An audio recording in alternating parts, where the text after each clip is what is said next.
쿠키가 19살이 된 거네요. 네, 딱 수능 시험 볼 나이가 됐습니다. 오늘 수능 시험 잘 보시고 이제 어른이 되시는데 어른이 되시면서 또 이런 생태 문제를 부각시켜 주셔서 저로서는 정말 고맙습니다. 저는 오늘 생태적 전환이라는 핵심어를 가지고 여러분과 얘기를 나누도록 하겠습니다. 제가 아주 최근에도 WHO 세계보건기구 웹사이트에 들어가서 확인해 봤는데요. 공식 집계로만도 감염자가 7억 명에 육박하고 있고요. 돌아가신 분도 거의 700만 명 거의 꽉 채우고 있습니다. 근데 경제에 관심이 있으신 분이라면 그동안 지난 한 3년여 동안에 The 이코노미스트의 기사들을 이렇게 좀 팔로우를 하셨으면 이코노미스트에서는 이 수치가 상당히 과소 집계됐다는 걸 끊임없이 지적했잖아요. 우리는 워낙 방역을 잘해서 곳곳에 선별진료소들이 있어서 조금만 몸이 불편하면 가서 검진 받고 24시간 안에 상황을 알게 됐지만 세계 정말 많은 나라에서는 그게 불가능했잖아요. 그래서 정말 많은 분들이 잘 됐는 줄도 모르고 치료도 받아보지 못하고 돌아가신 분들 여기 전부 집계가 안 된 겁니다. 게다가 우리나라에서도 그런 일이 많이 벌어졌지만 평소에 지병을 갖고 계신 분이었는데 코로나 환자들이 병상을 차지하는 바람에 제대로 입원도 못하고 진료도 못 받아서 돌아가신 분들, 이코노미스트는 그런 분들도 코로나 피해자로 희생자로 잡아야 된다는 겁니다. 경제 전문지답게 코로나로 인해서 경제적인 어려움을 겪다가 돌아가신 분들, 스스로 목숨을 끊었다거나 생활고 때문에 결국은 사망에 이르신 분들도 다 포함해야 된다. 그러면 어쩌면 700만 명이 아니라 2천만 명일지도 모른다라는 게 주장입니다. 2천만 명이면 우리나라 인구가 지금 5천만이 조금 넘는데 두세 명 중에 한 명이 목숨을 잃었다는 겁니다. 우리나라로 환산하면 참 어마어마한 일이 벌어진 거죠. 어떻게 이런 일이 우리에게 벌어졌을까? 굉장히 충격적인 이런 일 중에서도 저는 개인적으로 희망을 봤다 그러면 좀 너무 거창하지만 개인적으로 저에게는 약간의 기회 같은 그런 느낌이 있었습니다. 저는 오랫동안 기후 위기에 관한 강연도 하고 글도 쓰고 그러고 살았는데요. 코로나 이전에는 제가 강연을 하면 저는 여러분이 얼마 전에 재밌게 보신 넷플릭스에서 재밌게 보신 오징어 게임에 제가 할아버지 심정인데 이러다 다 죽어 제가 이제 이러고 있는데 죽을 놈들은 그냥 멀뚱멀뚱 제 얘기를 듣고 있어요. 그래서 제가 너무 답답한 거죠. 제발 정신 좀 차리십시오 이러고 싶은데 근데 참 놀라운 건 코로나가 터지자마자 거의 첫 강연이었습니다. 2020년 1월에 제가 강연을 하는데 강연 중에 질문을 별로 받아본 적이 없는데 우리나라 사람들 질문 잘 안 하시잖아요. 근데 어떤 분이 손을 들길래 질문이 있으신 거냐 그랬더니 교수님 이 코로나도 이게 기후변화 때문에 생긴 겁니까? 이렇게 질문을 하시는 거예요. 그 질문이 굉장히 반가웠습니다. 그동안 저 같은 사람이 그렇게 열심히 떠들어댄 거를 들으셨구나 하는 반증이잖아요. 아직 행동으로 옮겨서 기후위기에 어떤 대응을 하시는 건 아니더라도 뭔가 이 지금 기후의 변화가 굉장히 심각하고 뭔가 이게 중요한 일이구나 하는 것까지는 이해를 하셨다는 거죠. 그래서 어떤 큰 일이 터지니까 혹시 이게 기후변화랑 연결이? 그래서 저는 정말 약간의 사명감 같은 것까지 느끼면서 지난 3년 동안 엄청나게 강연을 많이 했습니다. 바이러스 떠돌아다니는데 열심히 돌아다니면서 강연하느라고 되게 했었는데 네, 집에서는 원성이 너무 자자해가지고 남들은 집콕하는데 왜 싸돌아다니면서 바이러스 묻혀가지고 집에 오느냐. 그럼에도 불구하고 열심히 제가 강연을 하게 된 그 배경은 어쩌면 지금이 계몽의 순간이구나 하는 생각이 들었던 겁니다. 듣는 분들의 태도 자체가 변화하더라고요. 똑바로 앉으셔서 제가 하는 얘기에 정말 귀 기울여 주시더군요. 그래서 어쩌면 지금이 바로 기후 위기를 알릴 좋은 기회구나 해서 열심히 다녔습니다. 그러나 기후 변화로 인해서 이 일이 벌어졌느냐라는 질문은 반복적으로 받는데, 사실은 그 연결고리를 명확하게 잇기에는 아직은 우리의 데이터가 충분하지 않은 거잖아요. 그래서 저는 시나리오 빌딩이라는 사회과학 쪽에서 많이 쓰는 방법론을 채택하고 이런 시나리오가 가능합니다 하는 얘기를 열심히 했습니다. 저는 평생 열대 정글을 누비고 다닌 열대 생물학자인데요. 열대에 가서 일을 하다 보면 박쥐를 자주 만납니다. 저희가 지금까지 한 1,400여 종 박쥐를 발견했는데요. 뭐 거의 압도적으로 90%, 95%가 전부 열대 정글에 삽니다. 그런데 여러분 다 아시다시피 이번 세기에 들어와서 21세기에 대한민국이 겪은 코로나 바이러스 관련 질병, 사르스, 메르스, 이번에 코로나19 전부 다 박쥐로부터 바이러스가 우리에게 왔다 하는 거를 그거는 증명이 된 거잖아요. 그런데 제가 아는 사실은 그 박쥐들이 분포를 넓히고 있다는 겁니다. 왜 그러냐? 온대지방의 기온이 기후변화로 인해서 지구온난화가 벌어지면서 점점 상승하니까 열대에 살던 박쥐들이 슬금슬금 여기도 살만하네 그러면서 자꾸 옮겨오는 겁니다. 물론 우리 호모사피엔스는 아마 지구 생명의 역사에 최초로 지구 표면 전체를 덮어본 최초의 동물일 텐데요. 그럼에도 불구하고 우리가 가장 밀집해서 사는 지역은 기후가 온화한 온대지방이잖아요. 그래서 열대 박쥐들이 온대지방으로 많이 옮겨온다라는 건 뭘 의미하느냐? 비록 7억 명 가까이 확진된 거가 확인이 됐지만 그 중에 어떤 단 한 분도 박쥐로부터 직접 바이러스를 받았다고 확인된 바는 사실은 없습니다. 하지만 박쥐는 숲속에 있는 야생동물들에게 바이러스를 뿌려줬고 우리가 그 야생동물들을 잘못 건드리다가 괴롭히다가 우리가 옮은 거거든요. 그들이 자꾸 온대지방으로 온다 하는 거는 이럴 확률이 앞으로 점점 높아질 수밖에 없다. 그런 시나리오를 제가 열심히 해외에도 못 나가고 뭐 아무도 그때 못 나갔으니까요. 떠들어댔는데 2021년 5월이었는데요. Science of the Total Environment라는 저희 분야의 저널이 있는데 거기에 그 영국 케임브리지 대학 연구진이 발표한 논문을 제가 읽다가 정말 혼자서는 이 자식들인데 강연을 들었나? 그럴 정도로 이분들은 어떤 연구를 했느냐 하면 지난 100년 동안 열대박쥐의 분포 변화 데이터를 전부 분석을 해본 겁니다. 그랬더니 아니나 다를까 제가 떠들어댄 것처럼 온대지방에 살아온 박쥐 생물다양성 거점 지역이 몇 군데 생겼다는 겁니다. 그중에 가장 도드라진 곳이 어디냐? 여기 제가 지도를 확대해 보여드리는 대로 중국 남부 지역, 그 중국 남부 지역으로 무려 지난 100년 동안 열대박쥐 40여 종이 이주해서 정착했다는 걸 확인했습니다. 제가 작년에 어쩌다가 윤우님을 직접 아련하는 기회가 저한테 있었는데요. 이 퀴즈에 불려가 나갔는데 거기서 제가 재밌으라고 이런 얘기를 조세호 씨하고 유재석 씨한테 했거든요. 나랑 열대 정글에 한번 갑시다 그랬더니 타잔도 만나나요? 그리고 막 까불고 좋아하던데 가서 열대 박쥐 손목 잡아 끌고 선별진료소 데려가자. 그래서 면봉으로 박쥐 콧구멍 좀 후벼가지고 제 거는 프로그램 재밌게 하려고 막 그렇게 떠들었는데 나중에 TV 보니까 전부 편집당했더라고요.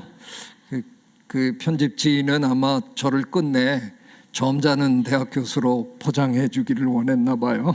하여간 어쨌든 그렇게 하면 거의 예외 없이 열대박쥐들은 늘상 일상적으로 코로나 바이러스를 2종류 아니면 3종류를 그냥 달고 산다. 이 논문에서는 평균 2.67을 계산해 냈습니다. 그러면 2.67 곱하기 40여 종, 100이 훌쩍 넘는 거죠. 무슨 얘기냐? 지난 100년 동안 중국 남부 지역으로 100종류 이상의 새로운 코로나 바이러스가 진입했다 하는 겁니다. 그들 중에 어떤 한 코로나 바이러스가 이번에 우리를 제대로 공략했다 하는 겁니다. 교훈은 기후변화가 멈추지 않는 한 앞으로 이런 일은 점점 자주 벌어질 수밖에 없다 하는 겁니다. 제가 요즘 입에 달고 사는 표현입니다. 재앙의 판도가 바뀌는 것 같다. 예전에 전염병 따위는 선진국에서는 벌어지는 게 아니었잖아요. 저 후진국에서 벌어지면 선진국은 원전화하고 의료봉사나 다녀오고 그러는 건데, 이번에 코로나19로 가장 극심한 피해를 입은 나라가 어디입니까? 가장 많은 사망자가 나온 나라가 미국입니다. 네, 이제는 전염병도 선진국, 후진국을 가리지 않는다는 겁니다. 자연재해, 이런 홍수 같은 자연재해도 마찬가지입니다. 2021년 여름 독일, 룩셈부르크, 네덜란드 이 지역에 엄청난 홍수가 벌어졌습니다.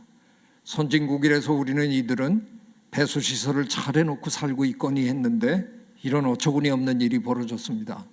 네덜란드가 만약에 배수시설을 제대로 안 해놓고 산다? 네덜란드는 우리 육지가 바다보다 낮은 나라로 배웠습니다. 아마도 배수시설로는 세계 최고일 겁니다. 그런 나라들이 왜 이렇게 당했을까요? 너무나 간단한 답이 있잖아요. 배수시설이 감당할 수 없을 정도의 비가 하늘에서 쏟아졌으니까 이런 일이 벌어지는 거죠. 저 유명한 사진 기억하시나요? 작년에 강남역에 저 제네시스 위에 세상을 달관한 듯 스마트폰이나 저 빛 속에서 보고 있는 저 남성. 왜 강남역은 왜 해마다 이런 일이 벌어질까요? 강남역의 배수시설이 특별히 나쁜 게 아닙니다. 그런데 강남역이 강남에서 조금 낮은 지역이잖아요. 그 말죽거리에서 약간 낮은 곳이라서 물이 그곳으로 다 모이다 보니까 강남역의 배수시설이 저걸 감당 못하는 거죠. 이런 일이 그냥 일상적으로 우리나라에서 벌어집니다. 벌써 몇 년 전이라고 기억이 안 나시겠지만 2020년 우리나라 2020년 여름 장마비가 무려 54일 동안 쏟아졌습니다. 역대 최장 장마가 불과 3년 전에 있었던 일입니다. 재앙의 판도가 바뀌는 것 같습니다. 지구촌 어디도 이런 재앙으로부터 안전한 곳이 이제는 없다는 겁니다. 지금 이 순간 우리 인류를 옥죄고 있는 가장 심각한 환경 문제 둘을 꼽아라 그러면 하나는 기후변화일 거고 또 하나는 생물다양성 문제일 겁니다. 기후변화는 여러분 다 아시다시피 IPCC라는 국제기구가 주도적인 역할을 하고 있죠. 생물다양성은 UN 산하기구인데요. UN 생물다양성 협약 CBD Convention on Biological Diversity가 주도적인 역할을 합니다. 제가 어쩌다가 저 기구의 의장으로 추대를 받아서 2년 동안 저 기구를 이끌어 봤는데요. 솔직히 그 경험이 어떠냐고 저한테 물으신다면 참 절망스럽더군요. 이게 다수결제로 모든 걸 하다 보니까 제가 이렇게 지금 회의를 진행하고 있는데 제 앞에 180개국 대표들이 모여 있습니다. 그 180개국 대표들을 전부 설득해서 합의를 도출하라는데 2년 동안 좀 한 일이 별로 없는 것 같아요. 이게 결론을 낼 수가 없는 거예요. 근데 IPCC에는 지금 IPCC를 이끌고 있는 사무총장님이 우리나라 분이시거든요. 이회성 박사님, 정치하시던 이회창 씨의 동생이십니다. 저는 이회성 박사님을 진심으로 존경합니다. 왜냐하면 제가 못한 일을 정말 해내신 기가 막힌 리더십을 가지셨거든요. 그동안 기후변화의 최대 이슈가 뭐였습니까? 이번 세기 동안 지구의 평균 온도의 상승을 어떻게든 2도 미만으로 부드러매자 이거였잖아요. 뻔질나게 모여가지고 회의는 하는데 저 제대로 되는 일이 없으니까 여러 해 전 당시 지금은 20살인데 그때는 16살이었던 스웨덴 소녀 툰베리가 나타나서 당신들은 내가 태어난 그날부터 지금까지 말만 하고 있다. 제발 행동에 옮겨라 이렇게 포효하고 그랬잖아요. 파리 협약에서 협의는 어떻게 해봤는데 합의는 도출했는데 가장 주범 이산화탄소 배출의 가장 주범인 미국의 그 지도자 트럼프라는 양반은 나 안 할래 그리고 탈퇴를 그냥 해버렸잖아요. 참 일구진안설입니다. 이 기후변화 쪽이라는 데가. 그 와중에 저희 생물학자들은 2도 너무 높습니다 하는 걸 줄기차게 제기했거든요. 왜냐하면 저희들의 예측으로는 만약에 지구의 온도가 2도가 올라가면 지금 우리가 보유하고 있는 생물 다양성의 거의 절반까지 사라질지도 모른다 하는 게 저희들의 걱정입니다. 만약 지구의 생물 다양성의 절반이 사라졌을 때 호모사피엔스가 생존할 수 있을까? 저희 생물학자들이 투표를 해봤습니다. 세계적으로 96%가 택도 없다에 투표했습니다.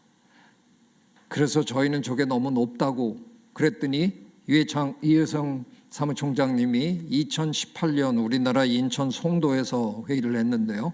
그때 저도 참석했는데 제 기억으로 169개국이 모였었는데 그 169개국 대표들을 전부 설득하셔서 저 온도를 1.5도로 낮추시는데 성공하셨습니다. 이건 제가 한번 해봐서 하는데요. 어마어마한 리더십입니다. 이걸 모든 나라가 다 받아들일 리가 없습니다. 그런데 그걸 다 일일이 설득하셨던 겁니다. 아유, 정말 존경합니다. 그런데 존경은 하겠는데 저 1.5도가 올라가는 시점을 우리가 그 과학자 패널에서 계산해 냈거든요. 이미 우리가 1.2도가 올라 있잖아요. 그러니까 0.3도 더 오르는데 뭐 그렇게 오래 걸릴까? 그래서 여러 정황적 증거들을 가지고 저희는 2030년에서 2052년 사이쯤 될 것 같다. 근데 작년에 IPCC 6차 보고서를 내시면서 저 시기가 10년 앞당겨진다고 덜커덕 내시니까 저게 2030년이면 10년 앞당겨지면 2020년이잖아요. 정리해 볼까요? 먼 다른 나라에서 벌어지는 일인 줄 알았어요. 자연재해 같은 건 뭐 방글라데시나 뭐 투발루나 이런 나라 아니잖아요. 선진국 독일, 룩셈부르크, 대한민국 같은 나라에서 그냥 이제는 그냥 수시로 벌어지는 일이 돼버린 거죠. 먼 훗날 벌어지는 줄 알았습니다. 아닐지도 모르겠다는 거, 벌어지고 있는지도 모르겠다는 겁니다. 그럼 결론이 뭡니까? 머뭇거릴 여유가 없다는 겁니다. 이제 우리는 행동으로 옮기지 않으면 기후변화의 엄청난 재앙을 벗어날 가능성이 없을지도 모르겠다. 유엔에는 생물다양성 협약만 있는 게 아니라 기후변화 협약도 있죠. UNFCCC라고 부르는 조직. 그 조직이 IPCC랑 종종 협업하고 그러는데 저는 어쩌다가 2018년에 여기에 뭐 명예대사로 초대를 받아서 제 임무가 앨고 전 미국 부통령님이 하셔야 되는 강연을 그분이 몸값이 너무 비싸셔서 그분이 못 가시면 값싼 제가 대신 가서 강연하는 그게 제 임무입니다. 근데 뜻밖의 제가 2018년 초에 이집트에 가서 한 강연이 상당히 호응이 좋았어요. 그래서 저 또 바빠졌는데 그때 왜 그런 일이 벌어졌나? 저도 참 신기했습니다. 생물다양성 쪽에 저희들은 기후변화에 대한 공부를 참 많이 합니다. 왜냐하면 기후변화가 생물다양성을 줄이는 아주 가장 중요한 요인이니까 저희는 공부를 할 수밖에 없습니다. 근데 정작 기후변화 쪽에 가보니까 그분들은 생물다양성 생각조차 안 하더라고요. 그냥 기온, 이상기후 뭐 이것만 계속 얘기하지 그거로 인해서 벌어지는 일에는 별로 관심이 없으셨어요. 근데 제가 첫 강의에서 기후변화가 심각하고 중요하다. 하지만 어쩌면 어쩌면 기후변화보다도 기후변화로 인해서 사라질 생물 다양성 감소 때문에 그게 더 직접적으로 더 시급하게 우리를 옥죄할 것이다 하는 강연을 제가 했는데 그게 상당히 호응이 좋았어요. 그래서 지금은 이제 국제 이런 기구들에서 기후변화 얘기만 하다가 최근에는 여러 다양한 지역에서 생물 다양성 문제를 본격적으로 논의하기 시작했습니다. 심지어는 저 블록체인 그 그룹들도 처음에는 탄소 배출 문제만 가지고 하다가 최근에는 생물 다양성 문제를 어떻게 코인화할 거냐 하는 걸 지금 굉장히 열심히 노력하고 있습니다. 제가 한두 차례 불려가서 같이 얘기해 봐서 아는데 저는 이번에 코로나19도 궁극적으로는 생물 다양성 이슈였다고 생각합니다. 우리 호모사피엔스는 지구에 탄생한 지가 길게 보면 한 30만 년 정도 되는데 그중에 거의 29만 년을 저희들은 진짜 하찮은 동물로 살았거든요. 그러다가 지난 만여 년 전 우리가 농경을 시작하면서 숫자가 폭발적으로 늘어난 그래서 막강한 존재가 된 건데요. 저희 생물학자들이 계산을 한번 해보기로 했습니다. 호모사피엔스의 생태적 존재감에 대해서 우리가 과연 어떤 존재인가 이 지구에 농경을 하기 직전에 저희가 정황적 증거를 가지고 계산해 보니까 우리나라 인구 정도가 살았던 것 같아요. 한 5천만 내지 6천만 정도. 그러니까 어디 있는지 안 보이는 동물이에요. 근데 이미 그때 저희가 DNA 조사를 해보면 농경을 하기 훨씬 전부터 개는 한 4만 년 전부터 고양이는 한 3만 3천 년 전부터 기르고 있었어요.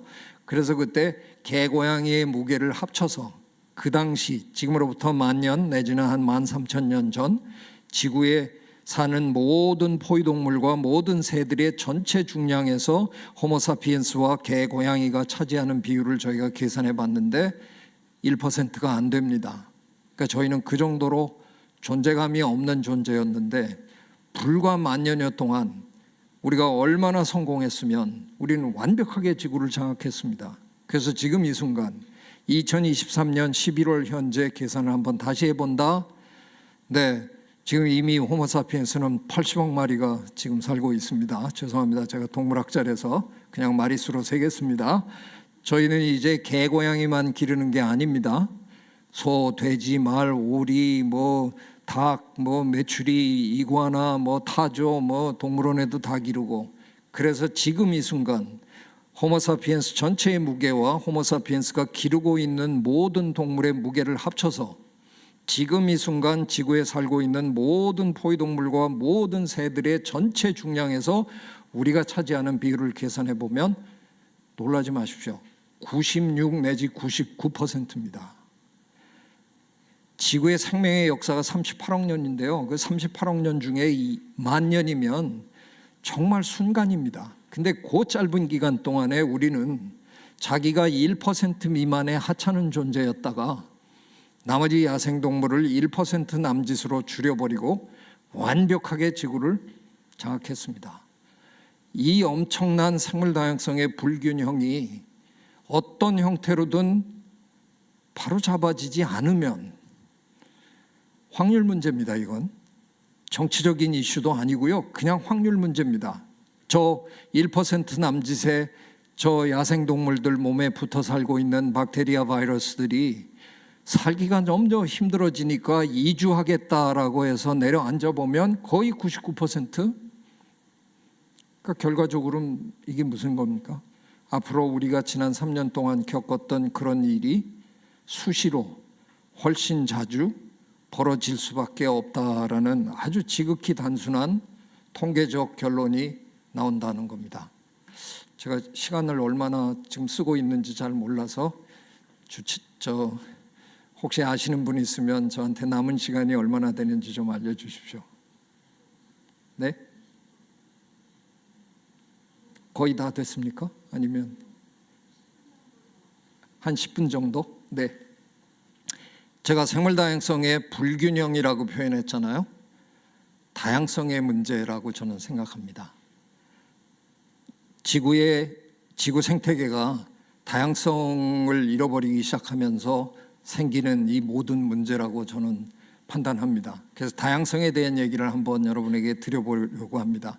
금년이 카프카 탄생 140주년이고요. 내년이 카프카 서거 또 100주년입니다. 그래서 저 문학계가 지금 카프카 특집하느라고 법석인데, 그 유명한 카프카의 변신 첫머리는 자다가 깨니 갑충이 되어 있더라 이렇게 시작하는 거잖아요. 자다가 깨나면 이런 애벌레가 된다는 겁니다. 근데 이 애벌레가 지금 이 식물을 너무 맛있게 잘 먹고 있는데, 다 먹고 나면 이제 고민에 빠질 수밖에 없습니다. 자연계에는 워낙 다양한 곳이라서 똑같은 식물이 바로 옆에서 자란다는 보장이 없습니다.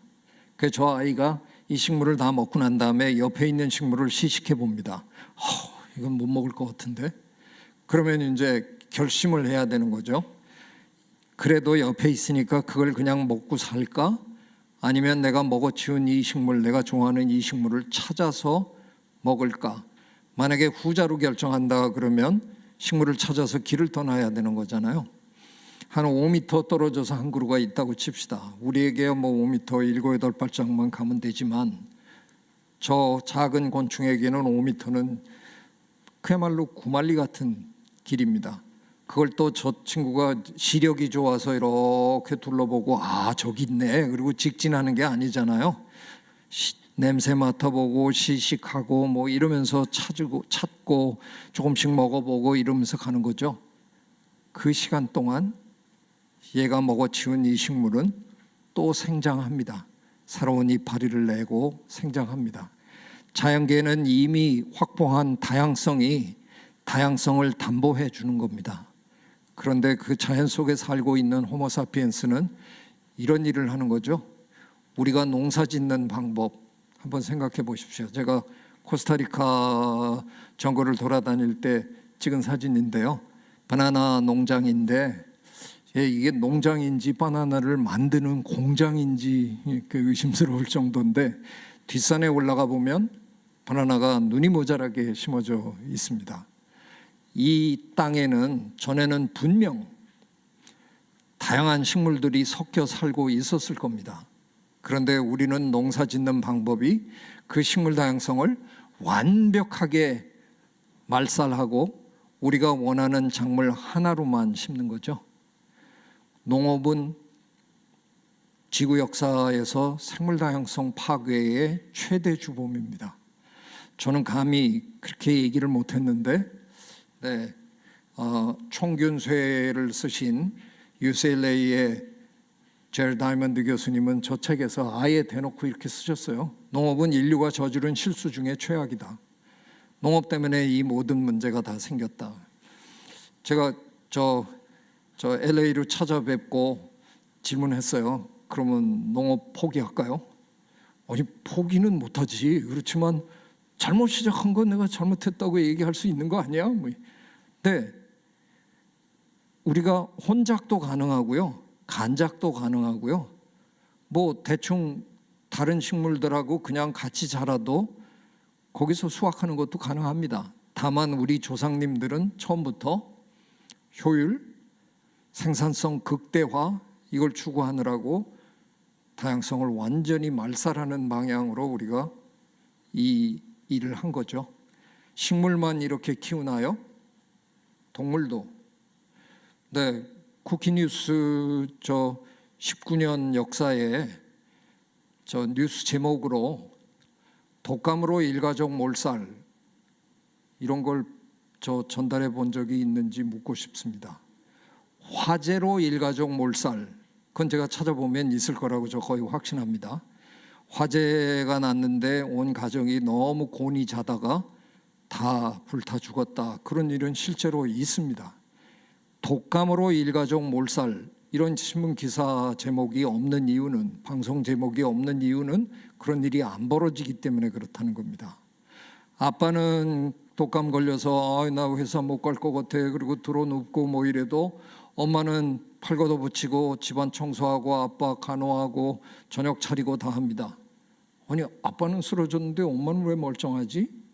두 분이 유전적으로 다르기 때문에, 다른 집안에서 온 분이라서 동시에 걸리라는 법은 없는 겁니다. 두 분이 서로 다른 유전자를 섞어서 만들어낸 자식들도 자식이 몽땅 다 한꺼번에 걸리는 것보다는 오빠는 걸렸는데 동생은 멀쩡하고 되게 그런 겁니다. 원래 자연이 이런 곳인데 우리가 기르는 동물들을 보면 저런 농장에 언제 가보실 기회 있으면요, 한번 쟤네들이 어떻게 생겼나 한번 보세요. 거의 쌍둥이처럼 생겼습니다. 진짜 똑같이 생겼어요. 그게 왜 그럴까요?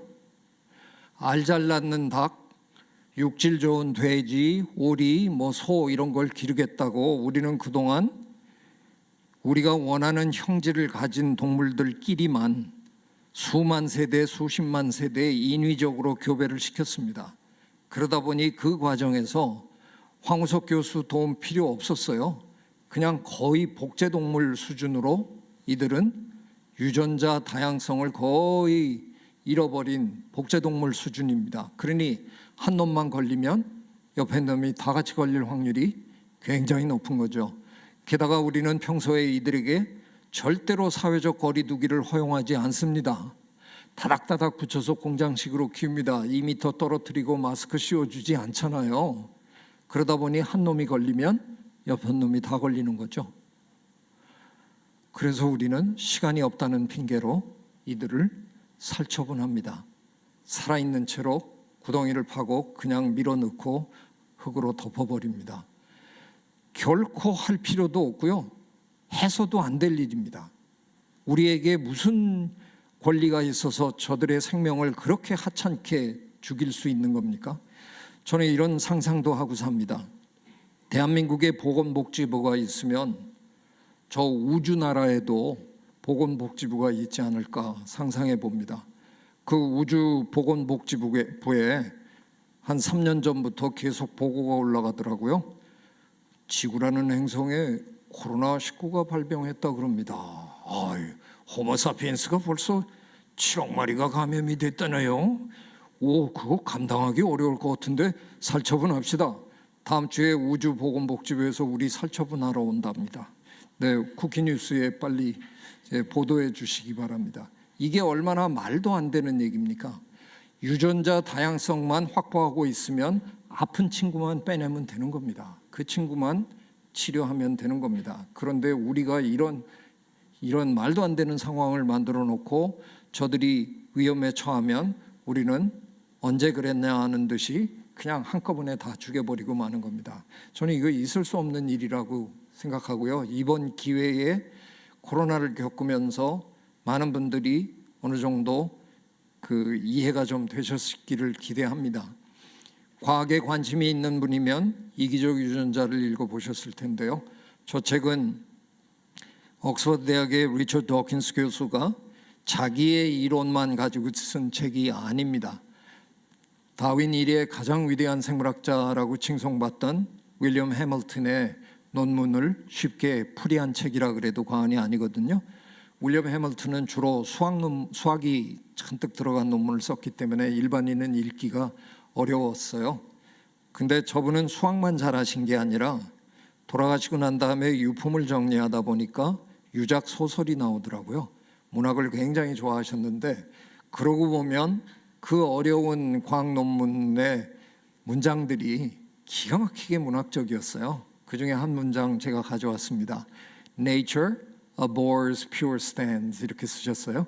저는 이걸 우리말로 자연은 순수를 혐오한다 이렇게 번역해 봅니다. 자연이 순수한 곳이라고 우리는 배웠는데 자연이 순수를 혐오한다니 이게 무슨 말일까? 자연은 결코 순수해지지 않는다는 겁니다. 자연은 끊임없이 다양화합니다. 지난 3년 동안 여러분 다 보셨어요? 우리 알파 변이로 시작했습니다. 베타 변이 나왔습니다. 델타 변이 때 우리 많이 죽었어요. 오미크론 변이 나오니까 대충 감기처럼 앓고 끝났어요. 요게 불과 2년 안 된 시점에서 다 벌어진 일입니다. 불과 2년도 안 되는 그 짧은 기간 동안에 코로나19 바이러스는 끊임없이 변신합니다. 이게 자연입니다. 자연은 그냥 다양해지는 방향으로 끊임없이 진화합니다. 그런데 왠지 그 자연의 일부로 살아야 할 것 같은 호모사피엔스라는 이 동물은 제가 아무리 관찰해 봐도요, 다양성을 혐오하는 동물인 것 같아요. 다양한 목소리가 필요하다 그래 놓고, 다양한 목소리가 있어야 건강한 사회다 그래 놓고, 회의하는데 누가 삐딱한 소리 한마디만 하면 다 째려봅니다. 쟤 왜 저래? 우리가 회의하는 목적이 뭡니까? 한 목소리로 모으기 위해서 회의를 하는 거죠. 우리는 그 행위부터 벌써 다양성을 싫어하는 것 같다는 느낌을 전 받습니다. 다양함은 좋다 그러는데 다양한 환경 속에 있으면 정신사납다고 싫어하고요, 질서정연해야 되고 일사불란해야만 합니다. 아주 충격적인 저는 설문 본 적이 있는데요. 한 10년 전에 미국에서 한 설문인데, 숲에 가서 어떤 숲의 광경을 그렇게 좋아하십니까? 라고 물었는데 미국 사람들의 절대 다수가, 저는 열대 정글을 돌아다닌 사람이라서 뭐 나무도 있고 덩쿨도 있고 막 이런 숲을 좋아하거든요. 근데 압도적으로 많은 사람들이 어떤 숲을 좋아하냐? 메타세콰이어가 눈이 모자라게 쫙 심어져 있고, 또 은행나무가 그냥 일렬로 쫙 서 있고, 한 종류로 쫙 압도적으로 돼 있는, 그걸 가장 좋아하는 걸로, 압도적으로 좋아하는 걸로 나왔습니다. 호모사피엔스는 다양성을 혐오하는 것 같아요. 근데 저는 이게 혹시 우리 호모사피엔스의 불행의 근원이 아닐까, 그런 생각을 자꾸 해봅니다. 자연은 끊임없이 다양화하는데 그 속에 우리 호모사피엔스라는 종은 끊임없이 역행하고 살고 있구나 하는 생각이 듭니다. 그나마 우리 이번에 운이 좋아서, 예전 같으면 전염병 발생하면 백신 개발해서 접종하는데 적어도 10년 내지 15년씩 걸렸는데, 이번에는 우리 1년이 안 된 시점에서 11개월 만에 메신저 RNA, 유전 정보를 전달하는 그 화학물질의 메커니즘을 역이용해서 기가 막힌 백신들을 우리가 만들어냈습니다. 그 덕에 3년 만에 우리가 이 재앙으로부터 빠져나온 겁니다.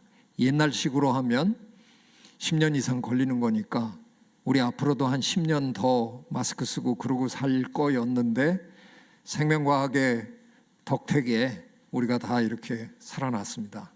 그런데 저는 이 상황에서 그러면 백신이 답이냐?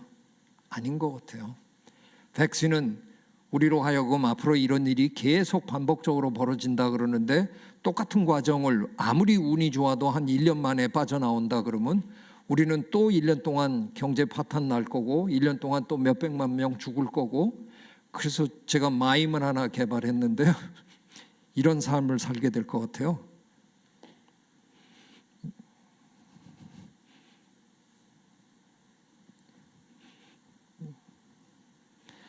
그냥 우리의 삶은 앞으로, 호모사피엔스의 삶은 이 질척거림을 계속 반복할 것 같은, 이 방 안에 앉아 계신 제 동료 여러분, 우리야 한 두어 번만 더 겪으면 가겠죠?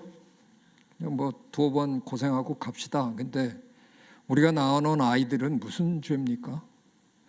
우리가 이 세상에 태어나게 만든 우리의 아이들은, 우리가 저질러 놓은 이 분탕질 때문에 그 아이들은 한두 번이 아니라 그 아이들은 일생 동안에 5번, 6번, 7번 이런 꼴을 당하고 살지도 모른다는 겁니다. 그건 아니지 않느냐. 그래서 저는 제가 더 좋은 백신을 개발했노라 하고 발표했습니다. 행동 백신, 마스크 잘 쓰고 거리 두기 잘하고 손 잘 씻고, 이번에 대한민국 국민은 이걸 100% 완벽하게 접종해 주신 바람에 우리는 안전하게, 비교적 안전하게 살아남은 겁니다. 근데 이것도 결국은 벌어지고 난 다음에 해야 되는 일이고요. 저는 원천적으로 좋은 백신이 있다는 걸 주장하기 시작했습니다.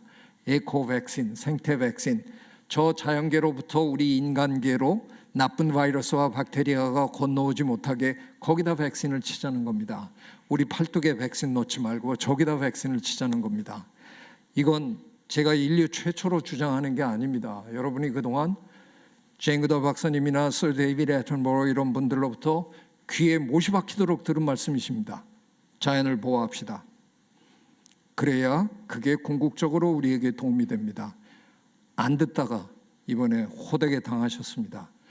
이제 제가 생태 백신으로 고치는 순간 들으셔야 합니다. 왜? 이번에 지난 3년 동안 배우셨잖아요. 백신은 사회 구성원의 적어도 70 내지 80%가 함께 접종해야 집단 면역을 이룰 수 있다. 대한민국은 끝내 백신 개발에 실패했습니다. 그럼에도 불구하고 백신 사다가 우리는 97%입니다. 백신 접종률이. 미국은 백신을 만든 나라인데 지금 60%대입니다. 국민이 협조를 안 해서요. 거기는 아직도 집단 면역이 형성되지 않은 겁니다. 이제 80억 인구의 70% 80%가 동참해 주기만 한다 그러면 이런 일이 원천적으로 안 벌어진다는 겁니다. 전문가들은 100% 동의합니다. 이번이 끝이 아니다. 몇 년 후에 또 온다. 그런데 생태 백신으로 접종하면 이런 일이 그냥 원천적으로 안 벌어진다는 겁니다. 제가 시간이 모여서 요거는 그냥 넘어가겠습니다. 결국은 우리 어떻게 지속 가능한 삶을 유지해 갈 거냐, 어떻게 지속 가능한 환경을 우리 후손에게 물려줄 거냐 하는 거잖아요. 서스테이너빌리티를 아주 단순하게 표현하면 우리가 지금 누리고 있는 자연의 혜택을 우리 후손들도 누릴 수 있게 해주자. 그러자면 자연을 더 이상 훼손하지 말고 물려줘야 되겠다. 너무 깔끔한 개념인데 전혀 씨도 안 먹혔습니다. 왜 그럴까요? 제가 최근에 좀 늦지막히 손녀를 얻었는데요. 좋아 죽겠습니다. 그 손녀를 안고 생각할 때 내가 만일 손녀에게 이 세상을 물려줘야 된다는 생각을 하기 시작하면 전 모든 걸 희생할 용의가 있습니다.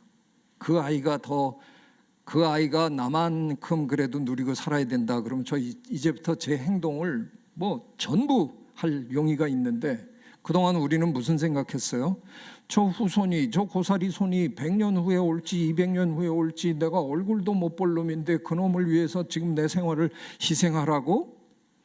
애당초 될 얘기가 아니었던 걸 저희는 그동안 학회도 많이 하고 책도 많이 쓰고 그냥 거의 자유행위 수준이 아니었나 그런 생각을 합니다. 마지막 슬라이드로 하겠습니다. 저는 이참에 20년 전 박경희 선생님의 말씀을 다시 소환하면서 제 강의를 마칠까 합니다. 2002년이었으니까 21년 전이네요. 우리나라 한국생태학회가 세계 생태학 대회를 유치해서 제가 맡은 임무가 세계적인 석학들을 모셔서 기조 강연을 쭉 준비하는 거였는데 우리는 학문 사대주의 때문에 무조건 이런 행사하면 외국분 모셔서 영어로 강연하게 하고 우리는 통역기 들고 있는데 제가 타고난 반골이라서요. 저 제일 중요한 수요일 날 제가 박경리 선생님을 기조 강연자로 모셨습니다. 선배 교수님들이 그렇게 하면 안 된다고 그러길래 제가 그럼 난 안 합니다. 그랬더니 네 맘대로 해. 그래서 했는데 그날 코엑스에서 그 큰 강당에 한 700명 정도가 모였던 기억인데요. 2번 기립박수 받았습니다. 그 중에 하나가 박경희 선생님이 그러니까 원금은 건드리지 말고 이자만 갖고 살아봐. 그 얘기를 제가 이제 순차 통역을 딱 했는데 그냥 전부 박차고 일어나서 박수를 치더라고요. 21년 전입니다. 21년 전에 우리 생태학자들은 아직 Sustainable Development, Sustainability 개념을 확립하지 못했던 시절입니다. 막연히 그런 생각들을 지금 머릿속에서 하고 있던 시절인데 한국의 소설가 할머니께서 그냥 한마디로 핵심을 딱 질러버리니까 저는 그 다음 날부터 코엑스 걸어다니기가 불편했어요. 외국 동료들이 아니 어떻게 소설가가 그런 해안이 있을 수 있느냐. 저는 맨날 노벨 문학상 후보셔. 곧 노벨 문학상 받으실 거야. 그리고 뻐겠는데 네, 저는 박경희 선생님 생각할 때마다 정말 특별한 분이셨다. 시대를 정말 앞서가신 굉장한 해안을 가지신 분이었다. 지금이라도 우리가 지속 가능한 삶을 생각할 때 너무 간단합니다. 지금 원금, 지금 환경 더 이상 훼손하지 말고 거기서 나올 수 있는 것만 가지고 우리 세대가 살려고 노력하면 저절로 다음 세대는 적어도 우리만큼은 자연에서 혜택을 누릴 수 있는 거 아니냐. 정말 깔끔하게 정리해 주신 게 아닌가. 그래서 저는 생태적 전환을 이루면서 우리 미래 세대를 위해서 원금을 훼손하지 않는 그런 삶을 우리가 살아야 되는 거 아닌가. 그게 바로 제가 얘기하는 우리의 삶의 모든, 우리의 활동의 모든 걸 생태적 전환이라는 이 말씀을 기준으로 해서 다 바꿔나가야 되는, 그렇지 않으면 우리는 생존하기 어렵지 않을까 하는 그런 걱정을 하게 됩니다. 네, 오늘 제가 조금 할 얘기는 많고 그래서 조금 서둘렀는데 경청해 주셔서 고맙습니다.